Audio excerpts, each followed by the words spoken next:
Welcome to Live Daf, your online Daf Yomi Shir. Shalom Aleichem, welcome back to today's Daf Yomi, which is SUKKAH Daf Yud Beis.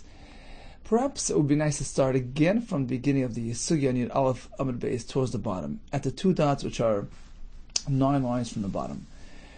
We're discussing the nature of the SUKKAH to be used for a sukkah. And we go back to the Mishnah. Something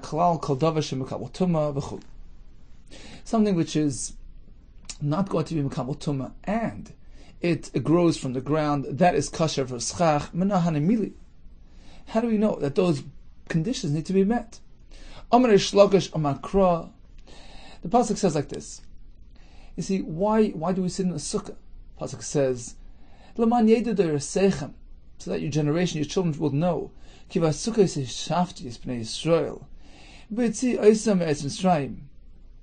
is telling us that the point of sitting in a sukkah is to commemorate, to be as a zikaron, a remembrance to the experience of the sukkahs in which Yisrael sat when they left Mitzrayim. Now Rashi brings that we're working with the assumption that we're referring to the sukkahs, the Anani HaKavod. So the clouds of glory which enveloped Yisrael when they left Mitzrayim.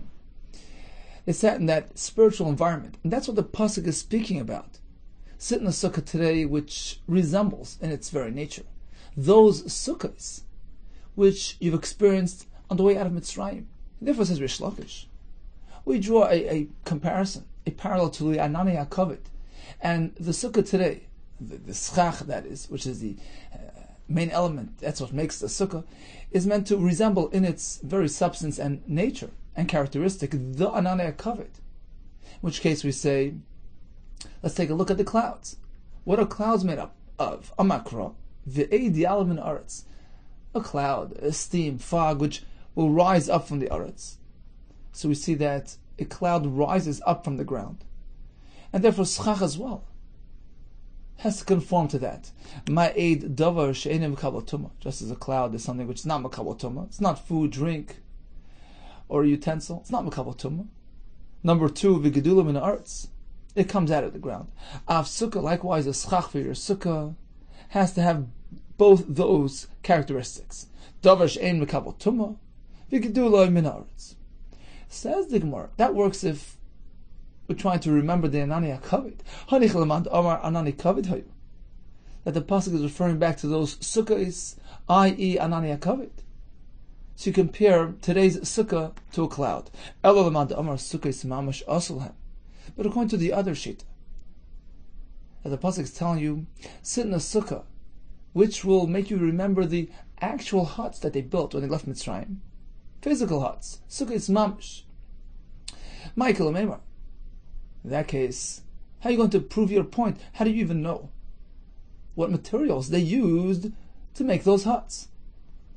Now, when would they sit in regular sukkah? So some Mefarshim say, I'm sorry for others, that take a look at Rashi at the end of Parshas Kiseitze. He says, Amalek pursued all those which were necha shalom acharecha, lagging behind. And Rashi says, those that weren't deserving of sitting inside the anan would be pilot and would expel them out. So those fellows need to have their own sukkahs. Or as other Mefarshim say, there was a period in time where they didn't have the Anani HaKavod, between the Ma'aseh Egel and the following Yom Kippur. In any case, this shita holds that the point of sukkah today is to remember the journey out of Mitzrayim, which included sukkahs mamash, the sanya. We're going to a brayso, kiba sukkahs and shaftes b'nei Yisrael. Sit in sukkah today to remember those sukkahs of yesteryear. One shita says Anani HaKavod hayu, to refer to the Anani HaKavod divrei Rabbi Lezer. So according to him, we understand the parallel between SUKKAH and a cloud. Rabbi Kiva Omer sukkahs mamash ashlohem. They fashioned real huts. In that case, says the Gemara, hanicha Rabbi Lezer. So according to Rabbi Lezer, we understand the comparison between Anonim and SUKKAH. Ella Rabbi Kiva, who says this zikaron is for the sukkahs mamash. Michael Amemar. What are you going to say? Meaning, how do you know what SUKKAH is meant to be made of? Ki Asar Rav Dimi. When Rav Dimi came from Eretz Yisrael, Amar Rabbi Yehuda, he presented the following source in the name of Rabbi Yehuda. Omakra, Chaga Sukkahs, Tasalacha. You meant to make a sukkah which is comparable to a chag. Makish sukkah lechagiga. Chag here is a reference to the carbon shlomim shalmi chagiga, and therefore we say ma chagiga davar she'enim makabel tumah, just as a behema is not makabel tumah while he's alive. And number two, v'gedulim in arts, he grows from the arts. Rashi explains, he lives off the ground. He's sustained by things that grow from the ground. Av sukkah, therefore sukkah as well, which is compared to the chagiga, needs to be davar she'enim makabel tumah, v'gedulai min arts. It's interesting that Tosfos on Yud Beis Amud Aleph brings a Yerushalmi that explains the background of the machlokes between Rish Lakish, who used a cloud as the source, and Rabbi Yechanan, who did not. The Yerushalmi says because Rish Lakish holds that a cloud is gedulim in arts, it comes up from the ground and rises up, whereas Rabbi Yechanan maintains anonim lamala hayu. Anonim come down from the sky, and brings a mashal. Rish Lakish compares it to somebody who offers. He says, you know what? I'll give you something. Just bring me the kli. So the ground rises up, brings up the mist and the fog, and that generates rain from above. Whereas Rabbi Yechanan says the clouds and rain come directly from Hashem straight down. It's an offering from above. So in reality, both are true. It's all part of the water cycle. So the steam, the fog, the clouds rise up and form clouds, and then that condenses into liquid, into drops, and comes back down. So it's a continuous water cycle. Apparently, the shaila is what's the focal, what's the ikar, what's the source? Do we say the clouds and the water are sourced in Shemayim or in the arts? Therefore, said the Yerushalmi, Rish Lakish chose to draw a parallel from SUKKAH to the Anan, which he maintains comes up from the arts. That's the ikar source of the Anan. And we learn from there that SUKKAH has to be Gedulim in arts, which Rabbi Yechanan avoided the Anan because he maintained the ikar source of the Anan is really from Shemayim, and it won't provide a source for this halacha that SUKKAH is a Gedulim in arts. In any case, he goes to another pasuk which compares Sukkah to the Chagiga, and just as the behema has both those conditions, Gedulim in arts and not makabel tumah, likewise SUKKAH. Says the Gemara, if you compare it to an animal, then go even further. Ima chagiga balei chayim, just as a chagiga is an animal. Av sukkah nami balei chayim. Perhaps you can only make SUKKAH from animal material, hides, etc., which isn't really how the Mishnah presents it. Says the Gemara, okay, let's go to a different source. Kiyasa Ravin, when he came from Eretz Yisrael, Amar Rabbi Yechanan, he presented another source in the name of Rabbi Yechanan himself, a different pasuk for this halach. Amakra ba'ospacha migarnacha umikvecha. So the pasuk reads, Chag hasukkahs tasalacha shivas yamim ba'ospacha migarnacha umikvecha. So you make a sukkah for 7 days. When you gather from your garden, your granary, from your threshing floor, mikvecha, from your wine pits. Now, if it's just a matter of season and timing, the pasuk should have said ba'aspacha ligarnacha, because you take your grain over to your threshing floor, likvecha, over to your pit. The fact that the pasuk presents it a bit differently, apparently we're trying to learn something from here. How to make a sukkah. B'psoilis goyren v'yekev akasim medaber. Pasuk telling you, make your sukkah from psoilis, from the remnants, from the waste, the inedibles of the goyren v'yekev, of the granary and the wine pit, meaning the stalks, the hay, the vine branches, which are not makabel tumah, and gedulim in arts. Says the Gemara, how do you know ve'ema goyren atzma v'yekev atzma? Perhaps the Torah is alluding to the actual food product, the actual food substance, the goyren itself, the kernels, the grain, the yekev atzmai, the wine, the grapes, says the Gemara. Amar abzera yekev ksivkan. When we speak about a yekev, that's the wine pit. V'yev shalasachich, boy, it's impossible to be masachich using wine, which is a liquid. So apparently, the Torah doesn't mean literally to use the goyren v'yekev, which is food substance, and of course it's not right because it's Mekabel Tumah. Rather, the Torah is referring to the psoilus of the garden of Yaakov, branches, leaves, etc. Maskef Rabbi Yirmiyah, says Rabbi Yirmiyah, I'll come up with an option for using wine as SUKKAH. If that's the reason, that's not a concern. Ve'emi yain karish haba misnir. You can't find yain as SUKKAH. What about yain karish, congealed wine? Haba misnir, which came from sinir. Shudaimi legulidvel, which appears like this round glob of pressed figs. So perhaps that's the wine you're going to use. And once again, maybe the pasuk is referring to the food part of these items. Wine, congealed wine. So maybe even eichel, which is Mekabel Tumah, is roi for SUKKAH. Amr Rabbi Zera, ha milsa hava biyadan. We figured that we had it out clear. V'asar Rabbi Yirmiyah v'shada b'narga. Until Rabbi Yirmiyah came along and he chopped it up with his axe. He challenged our source. Now we're stuck. We thought what the pasuk was saying, was an indication to use the psoilus. Came Rabbi Yirmiyah, and he said, no, maybe we're speaking about the actual food item. Wine? Congealed wine. Says the Gemara, if so, we need another makar. Rav Ashi Amar, take a closer look at the pasuk. What's the mem all about?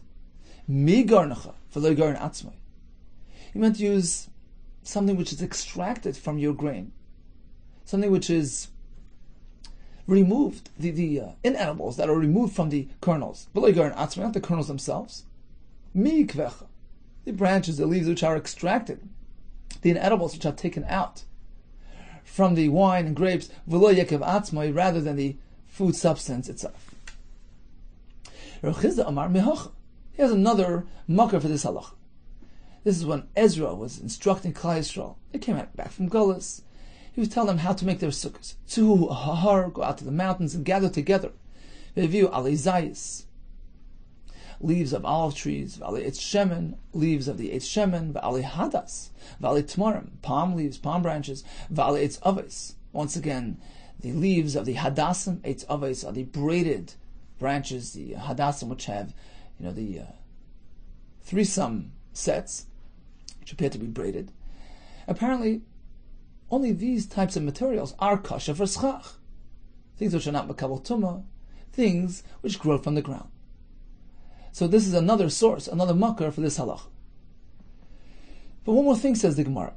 Why the repetition? He mentioned hadas, hainu eitz avos. Aren't they both the same thing? Why mention them again in the same pasuk? Rav Chizda, different variations. Hadas shoite l'sukkah. When he said hadas, that was for the sukkah, and it's referring to the shoite, the one which wasn't really set up properly, in three sums. Ve'etz avos lulav, eitz avos, which is referring to the properly braided. Hadas, that's meant to be used for the lulav, because indeed a lulav needs the hadas meshulash. So in summary, SUKKAH is meant to be something which grows from the ground, and of course has to be detached, and also something which is not Mekabel Tumah. So those two conditions are needed. How do we know this?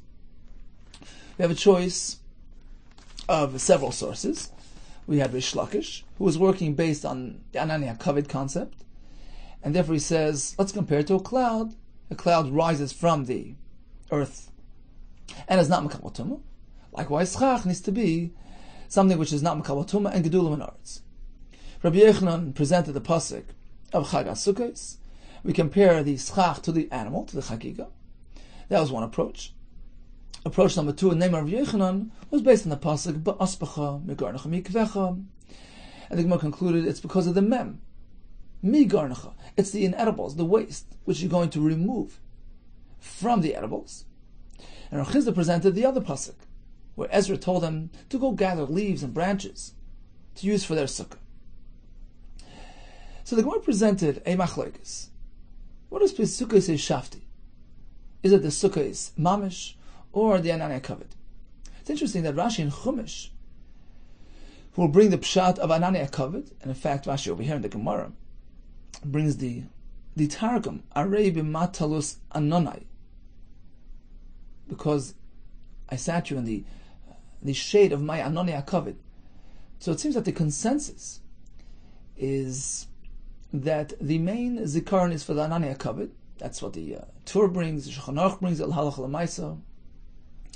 See, it's not just an abstract concept, it's Neget Halach L'Maisa, because you're meant to have that in mind when you sit in the sukkah. Mishnah Berurah brings that although generally all that's really needed by a mitzvah is to think I'm doing the mitzvah, but by yeshiva sukkah, because the pasuk says L'man yedider seichem ki b'sukkah seishavti, Torah is telling us you're meant to have more than just kavanos mitzvah. You're meant to be mindful of the purpose, of the background, what we're trying to do, what we're trying to experience when we sit in the sukkah. So in the Torah and Shulchan Aruch, they present the tam of Rabbi Eliezer of Anani HaKavod. However, the Bach brings that one should also have in mind the other shita of Rabbi Akiva Sukkos Mamish, which is basically have in mind the journey, the Yitzias Mitzrayim, and everything that transpired then. So he says you should have that in mind as well, because Elu ve'elu divrei l'kim chayim, that's a valid reason as well. See, Farshim say, and Eibshitz, others bring that in reality both are true, both happened. They had Anani HaKavod and Sukkos Mamish for different functions. Elu ve'elu divrei l'kim chayim. Therefore, it's brought down the Paiskim l'chatchila. When one enters a sukkah, you should have both things in mind. Both are true concepts: the Anani HaKavod and the Sukkos Mamish. See, the point is, Sukkos Mamish is reminiscent of the fact that we're on a journey. Klal Yisrael is on a journey, constantly moving in transit. Like the story with the wealthy person who visited the Chavetz Chaim and noticed his sparsely furnished house. He says, "Where's your furniture? What's going on? Such a Adam Gadol, a tzaddik, some broken chair." Chavetz Chaim turns to him. He says, "Rabbi Yid, I want to ask you a question. Where's your furniture?" So I says, "What do you mean?" He says, "Rebbe, I'm in transit. My furniture's at home." Says the Chavetz Chaim, "We're all in transit."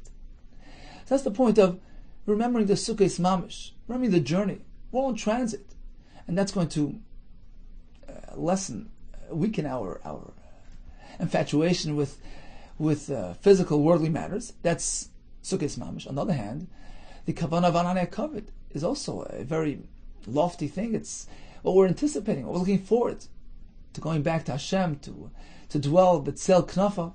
So both elements are real, both elements are important, and in fact, Sfarim bring that a person should have both things in mind. A sukkah is just a dir sarai. We're in transit. We're not really connected and rooted. We don't identify with this world. It's just a praiser to prepare us for Elam Haba, where we're going to experience the Anani HaKavod. We're going to be enveloped by Hashem's Zivashcha. Speaking about Anani HaKavod, there's a famous Akasha. Why is it that we celebrate Sukkos at the beginning of the winter in Chodesh Tishrei, when Yitzias Mitzrayim was in Nisan? So the Vilna Gaon says like this. You see, the point of Sukkos is to remember the Anani HaKavod. The Anani HaKavod left Klal Yisrael when they sinned with the Egel. Right? So that was by Shavasa B'Tammuz, and they left and only came back when Moshe Rabbeinu came back down on Yom Kippur. Then he announced that building a Mishkan, and they donated one day, the next day, and this went on for 4 days. And the Aschala of the Binyan HaMishkan took place when? Exactly, says the Vilna Gaon, exactly on the first day of Sukkot. Right? Came down on the 10th. He announced on Yud Aleph, Yud Beis, Yud Gimel, Yud Daled, they were preparing, they were donating. Come Tesvav, which is the first day of Sukkot, the Mishkan's construction begun, and the Anani HaKavod came back, the Shechina came back. So indeed, says Vilna Gaon, it's very, very fitting. It's exactly perfect timing that we experience the Sukkot, Anani HaKavod, on that first day of Sukkot. And Klal Yisrael was zeicha to re-experience the Shechina and Anani HaKavod. Says the Mishnah, Chavila Kash. So in the last Mishnah we discussed the substance of SUKKAH. Now, we're going to have cases where there's nothing wrong with the actual SUKKAH, but the format is problematic. Chavile kash, bundles of hay, of straw. V'chavile eitzim, of branches. V'chavile zradan, of reeds. Ein mesachchen ben. You may not use them for schach. The Gemara will explain it's exer d'Rabbanan. But that's when it's in its bundle form. V'chulan she'itirin ksheres, if they were untied, then they're kosher. And of course, v'chulan ksheres lefanis. You can use any of these materials for your walls. Because all these restrictions discussed in the Gemara is specifically pertaining to schach, which is the ikar sukkah. Sukkah is the schach, the mesachech, the shade and shelter provider. But the walls don't need to have any special material. You can use bundles, etc. Amar Rabbi Yaakov, shamis minei to Rabbi Yehuda Tarti. The truth is, I heard for Rabbi Yehuda two explanations. Two explanations for two halachas. Chadaha, one pshat to explain this Mishnah. Why can a person not use bundles for a schach?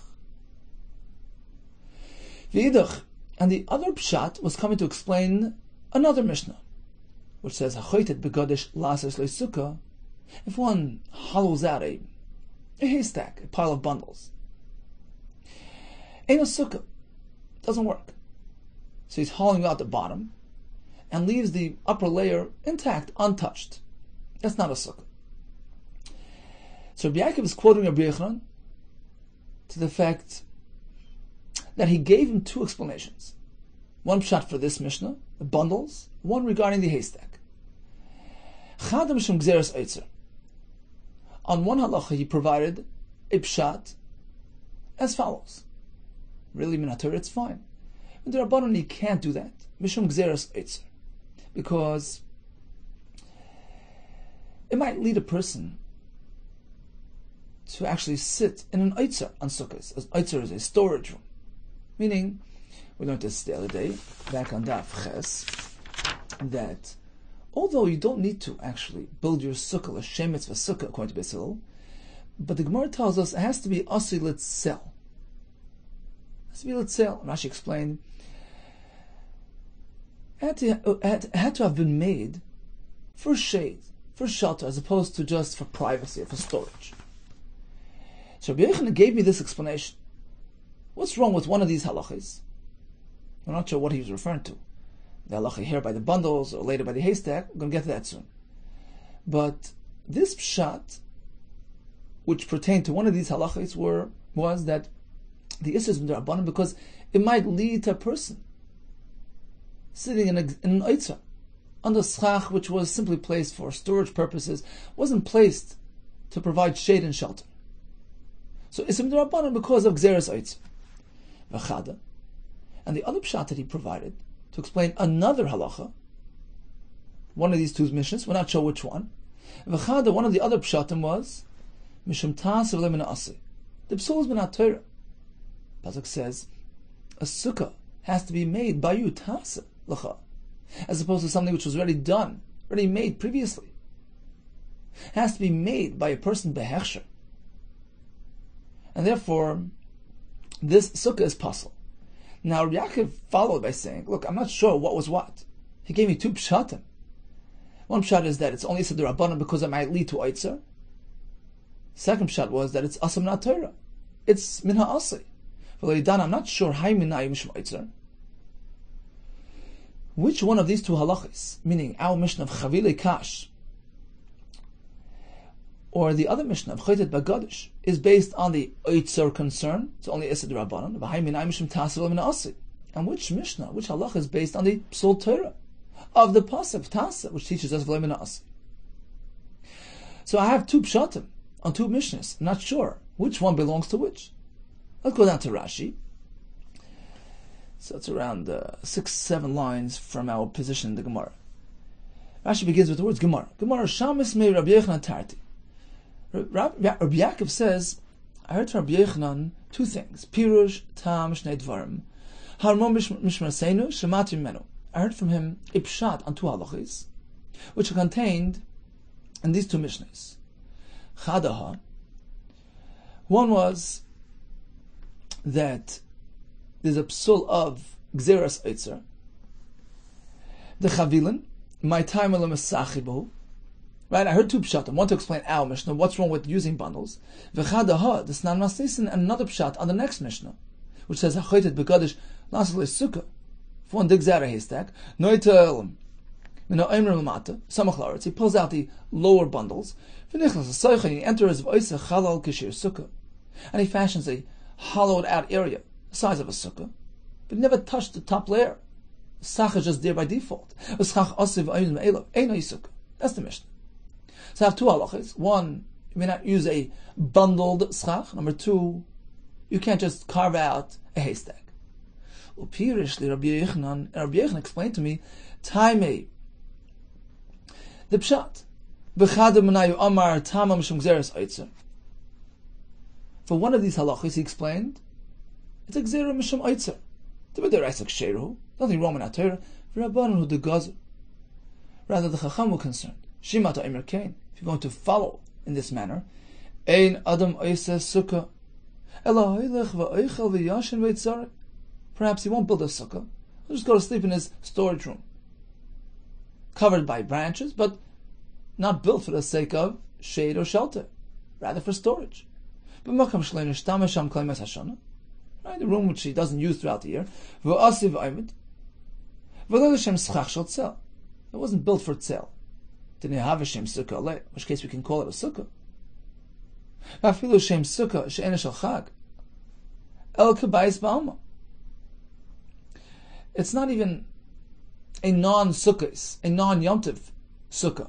It's just like a house. Meaning, what Rashi is saying is, although you don't need it l'shem sukkah, but you need a shade provider, a shade producer, rather than a storage room. So that's the pshat in one halacha. On the other halacha, he explained, Pirish Tamad Psil Medaraisa, Shem Taslim and Asik. So you have two reasons put forth by Rabbi Yehuda. One is, if you do this, what is this? X. We don't know what this is. But whatever it is, it's going to lead perhaps to a person sitting in an Eitzer, where the schach was positioned not for the sake of producing shade and shelter, rather for storage purposes, and that's unsuitable. That's number one. The pshat in the other halacha X is that it's pasal manat Torah. He didn't fashion it; it was just there. Says Rashi, "V'lo yadan haminayu." I'm not sure which one. Pirish Rabbi Yehuda mishum gzeres oitzer, v'haminayu mishum tasav. I'm also not sure which pshat is in relation to which halacha. Says the Gemara, Amar Rabbi Yirmiyah. Okay, you can't figure it out. Let's put our heads to it and figure it out. Next Yanan, let's figure it out. Amar Rabbi Yehuda, Amar Rabbi Yehuda. We have another quote from Rabbi Yehuda, which will clarify things for us. Why is it that in our Mishnah we don't allow bundles for schach? Chavili kash, v'chavili eitz, v'chavili zrod. Ein masach ben. Why can't you use bundles of kash, eitzim, v'chavili zrodim, these reeds? What's wrong with them? The reason is because, although this particular time, he was makvid to do it l'shem tzel. Right? He happened to have a bundle of schach and just positioned it onto his sukkah to provide shade and shelter. We're concerned that perhaps next time he won't do that. He won't differentiate. At times a person arrives back from the field towards evening with a bundle of reeds on his shoulder, which he needs to lay out to dry. After drying, he's going to store it away for winter time, to use as firewood, as animal feed. So what happens? He happens to go up and put it onto his sukkah, which he's going to use for Yom Tov. But his plan is just to let it dry and then take it away and put it into storage. So he lays it up there to dry up. The kavanah wasn't to provide shade or shelter. And he turns around and says, look, it's sukkahs tomorrow. Let me just use this as schach. That doesn't work. Why?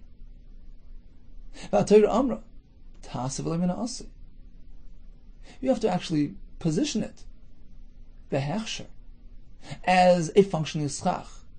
As opposed to this case, when he positioned it there, he placed it on his sukkah for drying purposes, for storage purposes, not to create shade and shelter.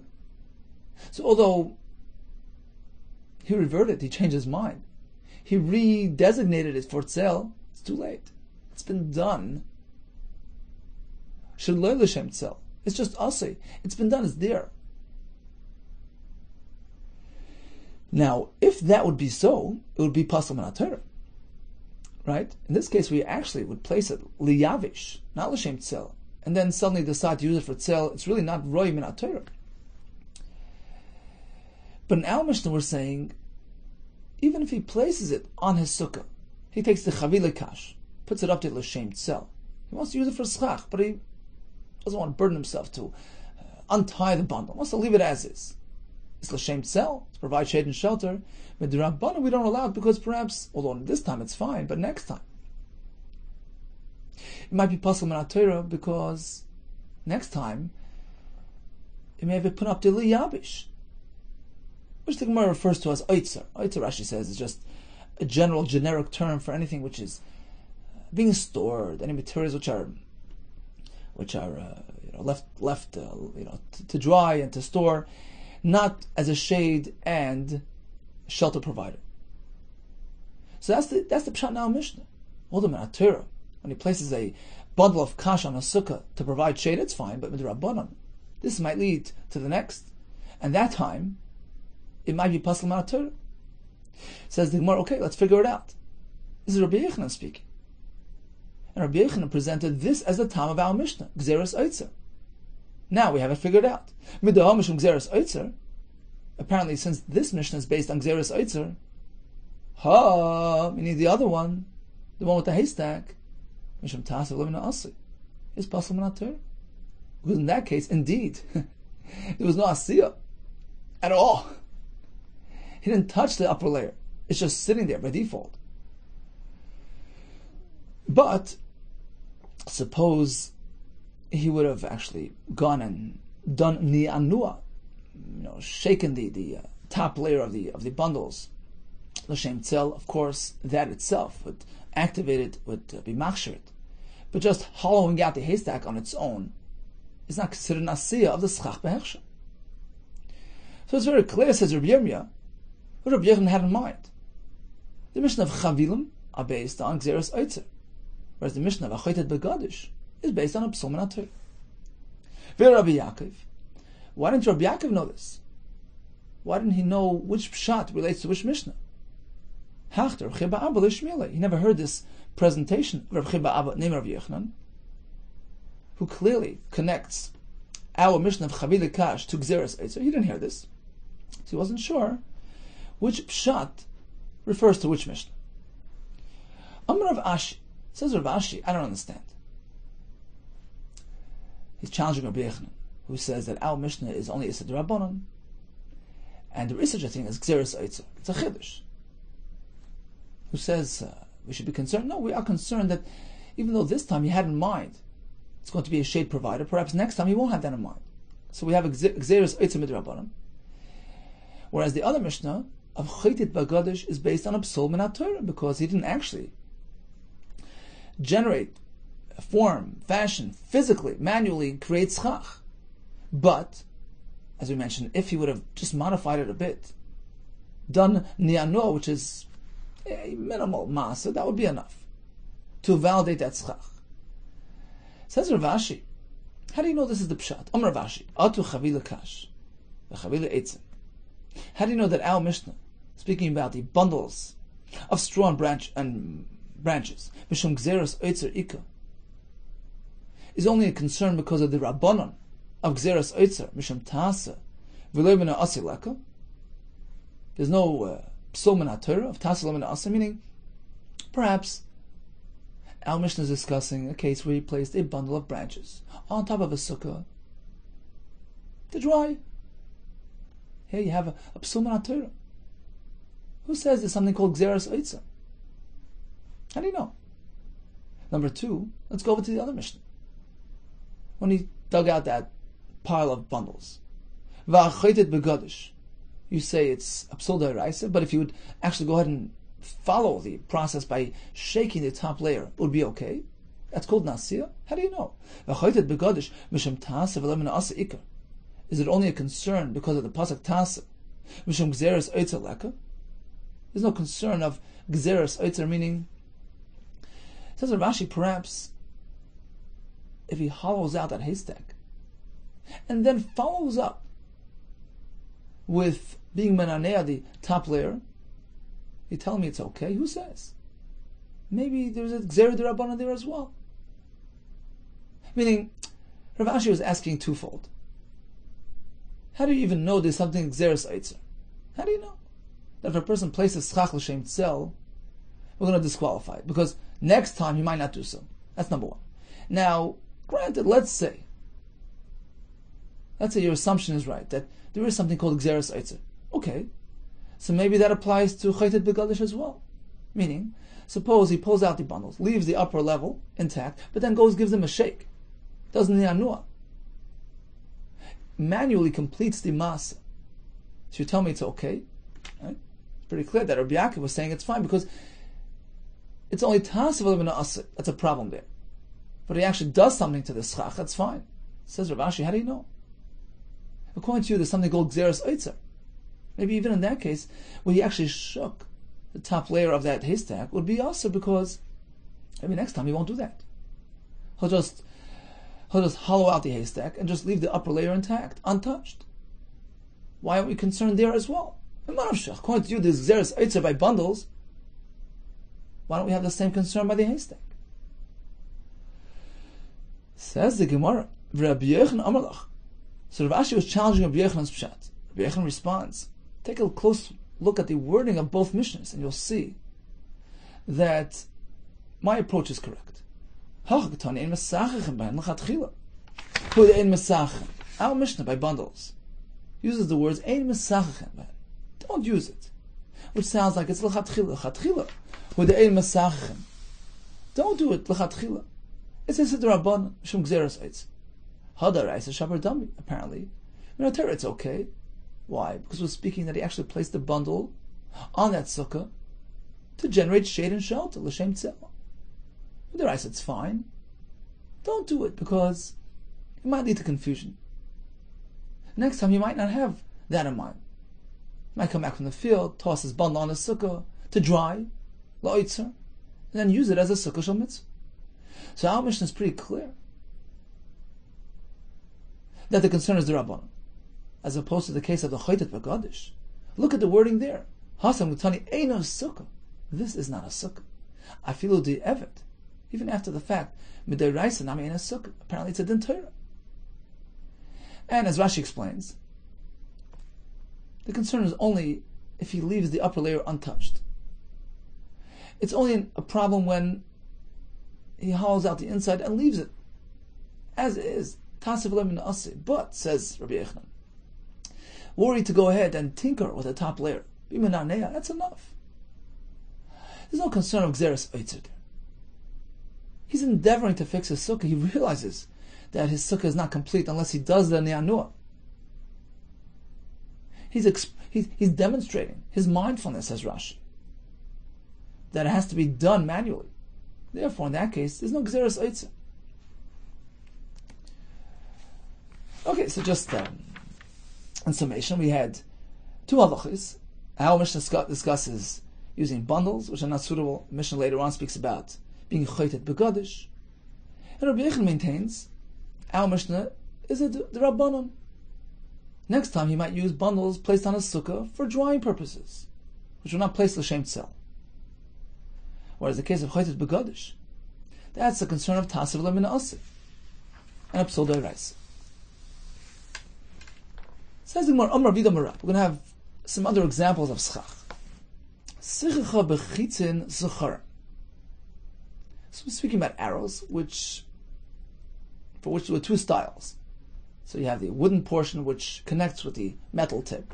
At times they were fashioned like scharim. The wood would actually protrude into the metal tip, and at times the wooden handle was fashioned like keves, in which case the metal tip would connect, which would protrude into the handle. Says Rabbi Yehuda, if he used the zachar format of the arrow handles, and it's fine, ksheira, because it's not a kli, it's not makabel, and that's fine, it's not makabel tumah. B'nekevas psula, if you use the nekeva version, in which case the handle has a clay kibble, a makam to be makabel, then it's no good, because it's makabel tumah. A klietz, which is asur l'kabel, is makabel tumah. Says, well, what's the chiddush here? Scharim ksher pshita, of course. Why would I think not? Ma'od tema, perhaps there would be a makam to say nigzer schar matum nekevas. If you allow the schar, might lead to nekevas, which are possible kamashmon. There's no such concern. Amar, we said, b'nekevas psula pshita. Of course, it's possible. It's a kli kibul. Ma'od tema base kibul asur l'malis. This type of handle, which is meant to be filled permanently with the metal tip, it's not like we're dealing with a bowl, which can be filled and emptied on a regular basis. This handle is meant to connect to its tip. So perhaps you don't view the handle as a clay kibble. It's just two parts of the same kli, of the same tool. So therefore, lo yishmei kibble. It's not called a clay kibble. Kamashmal, it is. So although it's meant to stay intact, we still give the handle a din of a kli kibble, and it's considered roy l'kabelton. Amar Rabba bar Bachana or Rabbi Yehuda. We're going to discuss using flax for SUKKAH. Now before we begin, I meant to know that the preparation of flax involved a 5-stage process. So first you begin with the raw material, stalks off the ground. It's then soaked, where the fiber material would slightly loosen up from its from the other non-fiber material. That was the point of soaking it. So it was soaking, then they would dry it, then they would actually crush those stalks to manually separate the fibrous material from the non-fiber material. Then they would comb the fibers to cleanse it of the impurities. Then they'll go ahead and heat it in the oven. It's called a libun. So soaking, drying, crushing, combing, and heating. Says Rabbi Yehuda, "Sikkaha ba'anitei pishtan psula." Because mesachech is sukkah using anitei pishtan. That's the flax which has been fully processed. Bundles of fully processed flax, which Rashi explains are makabel tumas negoim, although they're not really begadim. But when it comes to negoim, even processed flax is makabel tumah. Therefore, it's psula for your SUKKAH. V'hutzne pishtan kshira. If one uses completely unprocessed flax, raw material, it's perfectly fine. It's not makabel tumah. V'hushne pishtan any idea. What about something in between? Partially processed flax. Any idea ma'u Rabbi Yehuda responded to the ones who asked him, I'm not sure whether or not it's kosher for SUKKAH, whether or not it's makabel tumah. So fully processed is makabel tumah. Fully unprocessed is ain't makabel tumah. When it's partially processed, I'm not sure. Now Rabba bar Bachana was quoting Rabbi Yehuda. So Rabba added, I'm not actually exactly sure what Rabbi Yehuda was referring to when he said hushne. V'hushne atzman eini idea. I'm not sure what exactly he was referring to. Was he referring to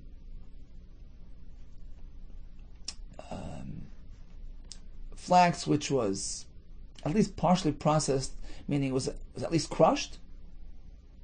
Was that the suffix? Whether or not it's makabel tumah because the fibers have already been physically separated somewhat from their encasement, or perhaps even at an earlier stage, the suffix applies. Even just having soaked the flax is already considered the initiation of the process, because look, the soaking also has an effect. It loosens up the threads and the fibers. Although it's not as good as crushing, but perhaps it's already considered enough to have a suffix applied to it. I'm not sure. Manavshach. Manavshach here is nefesh is ratzon. What's your ratzon? What was your intention? I'm not sure. Hushne, which have a suffix, is it idayik v'lenafitz?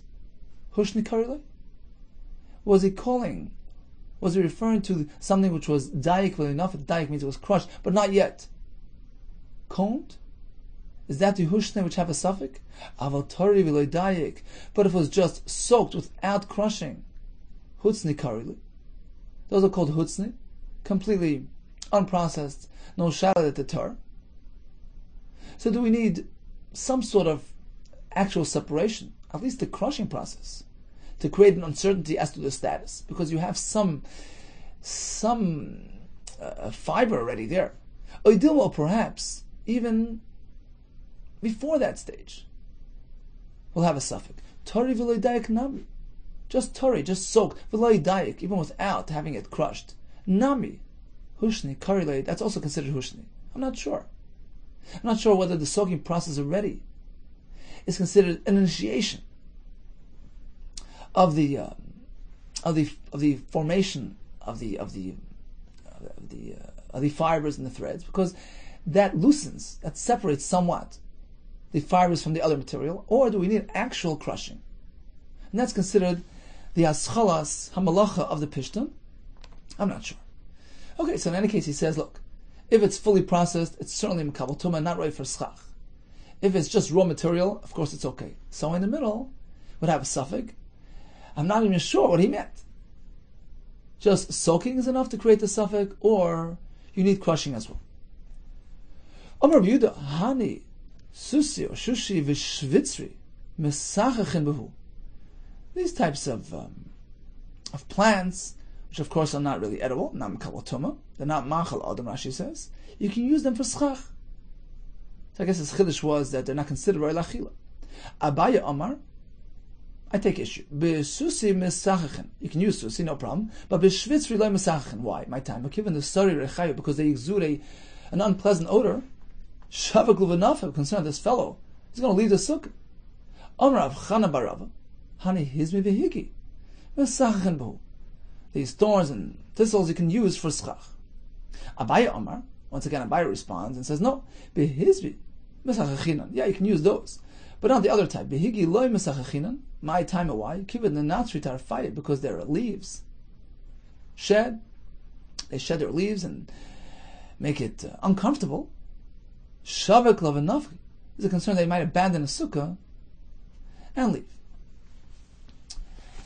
Okay, let's just make a quick chazara. So, what exactly is schach? It has to be something which grows from the ground, detached of course, and not mekabel tumah. How do we know this? So Rish Lakish, who was based on the concept of an anei kavod, compared it to a cloud, which comes up from the ground and is not mekabel tumah. Rabbi Yehuda, who was based on the concept of sukkahs mamish, he provided another source. So we had Rav Dimi's version, based on chaga sukkahs tasalacha. We connect sukkah to the korban chagiga. It's en mekabel tumah and gdul menaretz. According to Ravin's version of Rabbi Yehuda, was based on ba'aspacha migarnacha mikvecha, and the way the Gemara concluded, the name of Rav Ashi, mi garnacha v'lo garn atzmai, mi yikvacha v'lo yikav atzmai, speaking about the inedibles within the threshing floor. So the stalks, hay, branches, leaves grow from the ground, but are not mekabel tumah. Rav Chizda brought a pasuk where Ezra instructed them to gather leaves and branches for their schach use. We learned that the asiyah of the schach needs to be for its sale functionality, to provide shade and shelter, as opposed to storage, privacy, or all year-round use. And the Gemara tells us using bundles of gash, eitzim, and zradim. By the way, Taisus brings the Yerushalmi. Ein chavila pchusim esrim v'chamisha kanim. Needs to be at least 25 kanim in this bundle. But actually, the Mepharshim point to Rashi and Nafid Gimel seems to hold that even 3 bound together is already considered a chavila. In any case, what is the psul here? He placed it l'shem tzel, but it's issa d'rabbanan because next time it may not have been put up to l'shem tzel, l'shem oitzer, for drying, in which case it would be pasum na'torah. Therefore, we don't allow bundles at all, which are commonly positioned for that purpose of non-tzel, and that's called gzeras oitzer. We learned about one who hauls out a gadish, and of course the way Rabbi Yehuda presented it, without touching the upper layer, without nanua, that's pasum na'torah. Tasav eliminas. Arrows, while the scharim are okay and the kavers are not, regarding pishtan, unprocessed, are okay. That's the hushni. That's the hutzni. The fully processed, the anitze, are mekabel tumas, and the goyim, Rashi explains, and unsuitable for schach. Hushni, partially processed, are a suffix. We concluded that we're not meant to use schach with a reach ra, nor schach that sheds its leaves, because this fellow might leave his sukkah on sukkahs. Kol tov to you and atzlacha rabbah.